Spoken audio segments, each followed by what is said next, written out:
Ladies and gentlemen, it's that time again.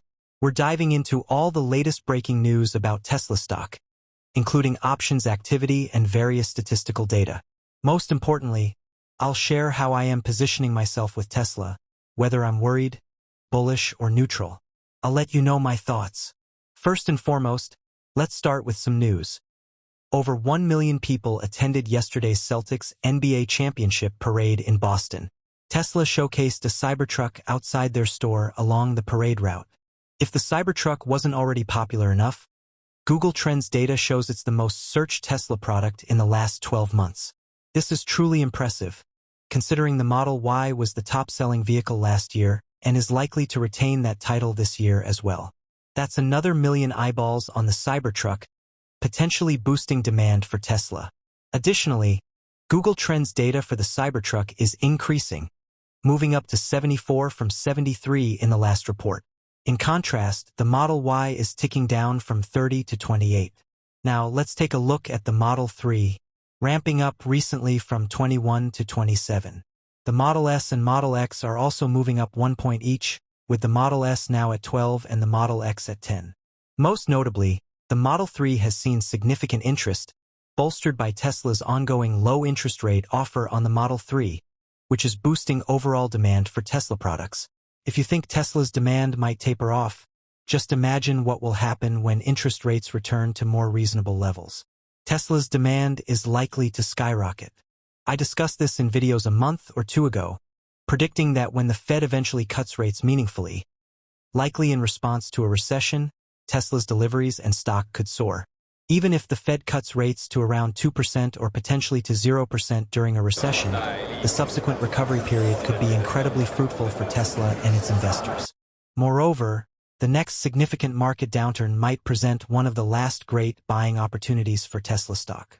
The substantial money printing and resulting inflation have inflated asset prices. Consider a house purchased in 2008 for $50,000, which might be worth $1 million today. Part of this increase is due to the good deal made in 2008, but inflation has also significantly contributed. As inflation rises, so do asset prices. For instance, if Tesla's revenue grows from $100 billion this year to $300 billion in 5 years due to inflation and increased brand recognition, the market cap could rise significantly. Inflation causes asset prices to increase, though not hyperinflation, but a healthy degree of inflation. This is why the Fed targets a 2% inflation rate.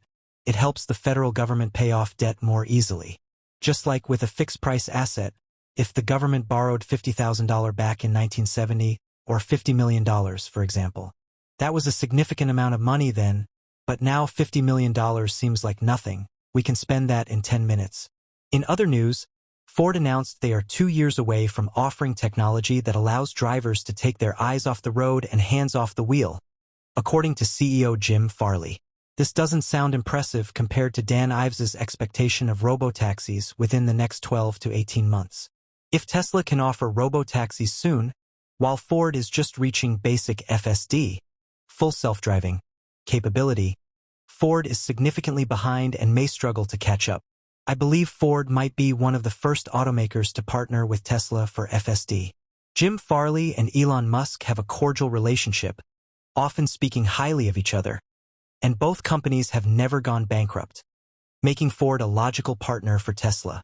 In legal news, Tesla has urged a judge to consider a shareholder vote in reversing a ruling. Tesla's attorneys stated in a Friday filing that the June 13th decision by investors to reapprove Musk's pay package significantly impacts the remaining litigation. The final ruling isn't out yet, but when it arrives, it could boost Tesla's stock as the uncertainty around Musk's 2018 compensation package dissipates. There is a hearing scheduled for late July, which will be crucial.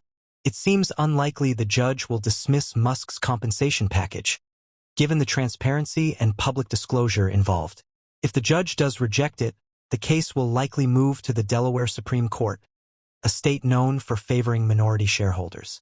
In this case, 72% of minority shareholders voted to reinstate Musk's pay, with retail investors overwhelmingly in favor. Additionally, Tesla could introduce a new compensation package, which would excite investors. This package might include market cap tiers to unlock new rewards, potentially aiming for $2 trillion, $4 trillion, $5 trillion, or even $10 trillion. Like the previous package, it would be performance-based, meaning Musk wouldn't get paid unless shareholders benefit. I prefer having my incentives aligned with those running the company. It's always important to be cautious of board members and CEOs without any direct exposure. The company they are running, they are just there collecting a paycheck. That is not Elon Musk, not even close. In other news, Kia reported selling a record 19,047 pure EVs in May, up 93% year-over-year, with EVs making up 7.5% of their total volume. Additionally, a group has hacked CDK Global, a software provider to 15,000 car dealerships in North America, demanding tens of millions in ransom. This cyberattack has significantly hampered dealers' ability to complete sales. Elon Musk recently responded to a post regarding attorneys suing him and Tesla, claiming to act on behalf of stockholders.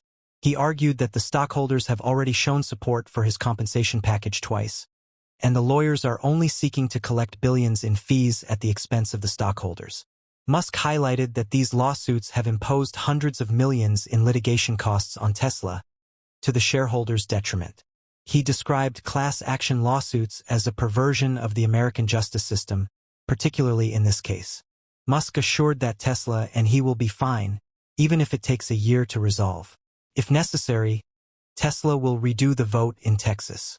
Musk will eventually receive his compensation package, and the company will continue to grow and prosper.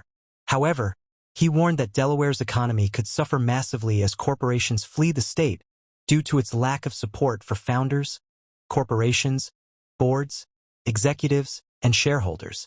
Being the corporate home for many companies has been a significant part of Delaware's economy, and this system is at risk of collapsing. Elon Musk emphasized that a class action lawsuit should represent the class, but in this case and many others, it primarily serves to enrich law firms, the expense of the people they falsely claim to represent. The law should be changed to require at least 10% of the members of the supposed class to vote in favor of a class action lawsuit. If they can't even muster 10%, it is obviously bogus. Just so you are aware, if the judge rejects Elon Musk's compensation package and sides with the lawyers' demands for approximately $1 billion in fees, it would be the largest payout to lawyers in history while simultaneously destroying value for Tesla. This would be a massive drag on Tesla. Yesterday, Elon Musk thanked investors for their strong support, stating that it means a lot to him and promising to do his utmost to ensure their faith is rewarded. A follower from Sweden trying Tesla's FSD full self-driving, for the first time, shared his experience. He rented a Model X through Turo, equipped with FSD version 12.3, and was amazed. Driving from New York to Princeton and then to Philadelphia, he felt that FSD is almost perfected and that robotaxis are imminent. His conviction in Tesla has grown significantly after this experience.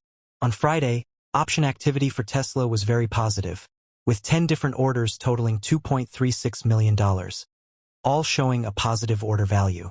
Open interest was 61.33% calls and 38.67% puts, with volume at about 61% calls and 39% puts. While next Friday's option activity is not as bullish, it remains strong at 57.6% calls open interest and 42.4% puts open interest.